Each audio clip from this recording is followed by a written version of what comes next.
아침을 뜨겁게 스포츠가 얼마나 좋은지.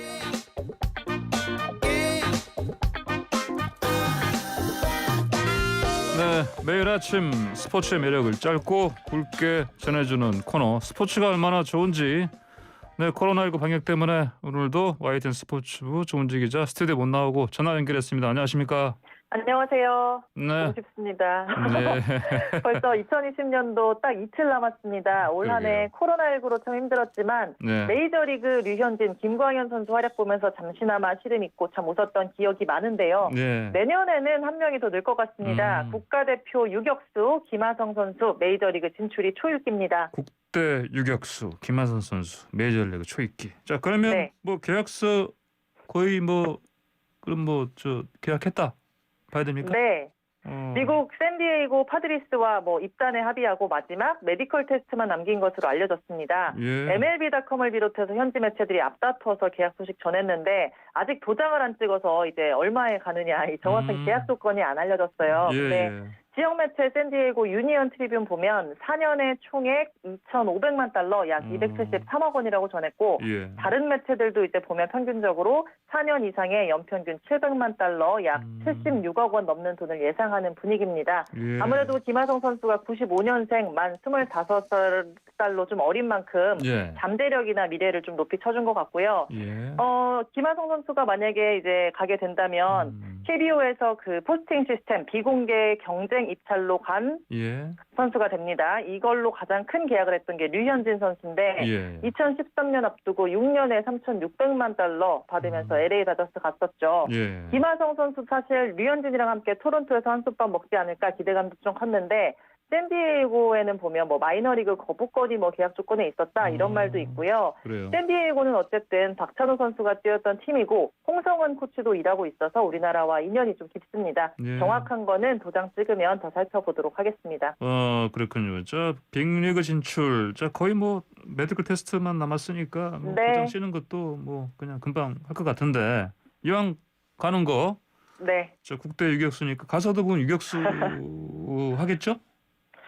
그게 안 되나? 샌디에이고가 보니까 호화 군단이더라고요. 예. 유격수에는 타티스 주니어, 또 3루에는 매니 마차도 선수가 있습니다. 롯데 네. 딕슨 마차도 말고 쟁쟁한 선수가 버티고 있어서 포지션을 이루수로 전향한다 이런 가능성도 좀 높게 보이는데요. 이루수로요. 네, 타자로도 이제 우리나라 선수들이 그동안 이제 갔었잖아요. 많이. 예. 1호가 강정호 선수였고 이후 김현수, 박병호, 이대호, 황재균에 이어서 이제 김하성 선수가 가게 되는 6번째 한국 프로야구 출신 타자가 가는 건데 예. 사실 흠잡을 데 없는 실력이긴 합니다. 올해 30홈런에 3할 타율 쳤고 예. 힘과 정확성 겸비한 강타자, 수비 범위도 넓고 어깨도 탄탄해서 흠잡을 데 없다 이런 평가인데 예. 타자로서도 성공 시대 열 수 있을지 기대가 됩니다. 저는 만약에 유격수 못하면 차라리 3수가 날 것 같은데 보니까. 왜냐면 네? 3루수요? 3루수도 쟁쟁합니다. 예, 그러니까요. 근데 원래 약간 기본적으로 저 유격수하고 3루를 하려면 어깨가 좋아야 되는데 네. 2루수는 굳이 그럴 필요 없는데 그렇지 않습니까? 알겠습니다. 다음 3루수에 매니 마차도 선수 너무 잘해가지고. 그러니까. 예. 네. 자, 다음 얘기요. 자, 키움의 이른바 펜사찰 의혹 결론 나왔습니까? 네. 나왔는데 예. 키움의 허민 이사회 의장이 공식 훈련 외적으로 선수들 데리고 캐치볼 배팅 연습 이른바 야구놀이 했다는 거잖아요. 예. 그거를 찍어서 방송사에 제보한 사람을 구단 CCTV 이용해서 색출하고 사찰했다 이런 행위인데 네. KBO 정말 장고 심사숙고한 끝에 허민 의장에게 직무정지 2개월 내렸습니다. 예. 이사회 의장 신분으로 부적절하고 불필요한 처신을 해서 사회적 물의를 일으켰고 KBO 리그의 가치를 훼손했다.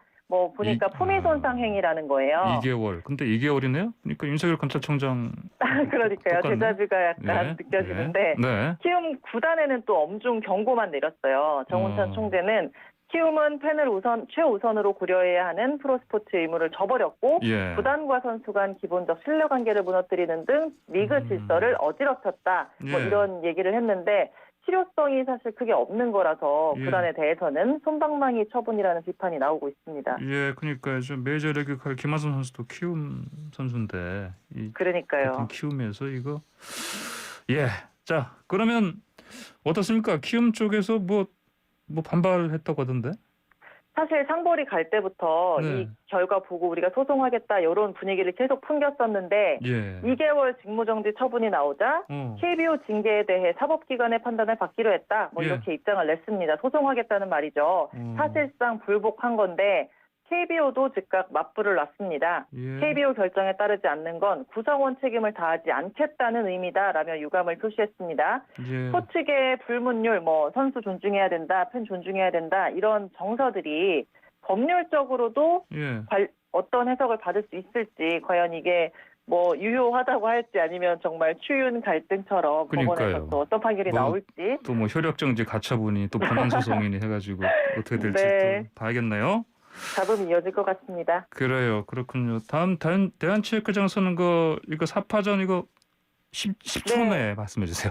10초 남았어요. 후보 이름만 짚어드릴게요. 예, 네. 어제 오후 6시 마감까지 네. 상황이 급변했는데 결론은 네. 기호순으로 이종걸 전 의원, 유준상 대한요트협회장, 이기흥 현 체육회장, 강신욱 당국대 교수 4명이 최종 출사표를 던졌습니다. 알겠습니다. 자, 여기까지 듣겠습니다. 오늘 말씀 감사합니다. 감사합니다. 지금까지 YTN 스포츠부 조은지 기자였습니다.